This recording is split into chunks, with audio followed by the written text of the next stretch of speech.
Siempre fui respaldado por mucha gente. Al principio porque joseaba lo grande, de joven después por pasado de rosca. Un fuera serie, fiestas que parecían de cinesia. Me hacía llamar Cirus como el tatu de mi abdomen. Todas querían conmigo cometer el crimen de quitarles el pañuelo. Recuerdos para esquejes, herejes, sátira, cera y el cuervo, etcétera. Trajo rayas de mozo en el Pepe Leche. Invitaba tanto que había cola y era el baño.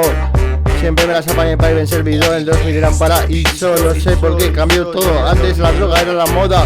Ahora dices que este mongol. Tú nunca seguirás mis pasos porque lo que he bailado yo no lo ha bailado ni Michael Jackson. Se regresa la cosa y nunca lo negaron. Estudiar tu lírica y no podrás soportar mi crítica. Confieso, soy maltratador psicológico. Cojo el micro y si alguien va de listo lo castigo. De sutil de plato en látigo. Si el lobo ya ha llegado a su distancia a lo largo, cojo y te me zampo. Resumiendo, si quieres tocar los huevos, tocárselos a otro. Que yo soy eterno y los tengo de oro. Como cinesia, ya soy el protagonista de esa telenovela. Mira cómo vela, noche vela.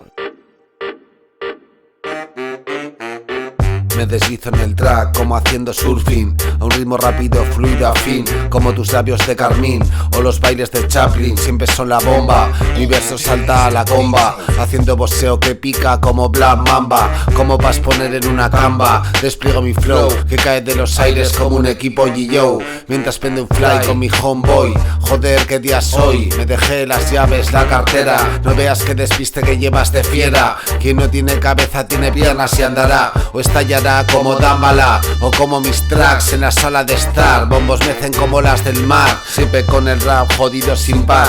Es que en el rap siempre estoy dando más. Fumar porros, pintar pompas, pero cuida no rompas. ¿Qué pasa con mis pintas? De gorra capada de barrio, que te embiste con la agilidad de un sarrio. Pa' no morir en un momento extraño, este nuevo fin de año dejo de fumar, os lo juro. Tan solo son químicos hipnóticos como un conjuro. Normal mezclar con verdes o seguro. Este temita es para los santos, os admiro muchísimo. Es mucho decir de un dios gitano areo, pero me caes de puta madre. No sé por qué discutir con Ceci, compadre. Yo siempre defiendo al débil, eso es indudable. Pero Ceci pintó mi nombre en un graffiti, me nombra y me da pistas de que soy más poderoso que el sol. Como la luna eclipso a cualquier artista que esté en un escenario o un micro. Porque si cojo y un segundo micro de la sala, estudio, bolo o concierto, el otro ya ni se mira ni se le ve. Al igual que la luna tapa cualquier MC que brille. Y si quiere un caché valide fluide y una pantalla beat que venga con que no más de cicatriz. También me agarro el alcohol y el hardcore. Y si me lo tomo como algo personal, cojo hasta un mamut por los cuernos y ni un toro matando un caballo. Digo un toro puesto de caballo puede igualarse a este tigre de bengala. No solo por mi garra sino por mi astucia. No tire de frente y menos por la espalda. Se vaya a tu derecha o a tu izquierda para evitar la cornada.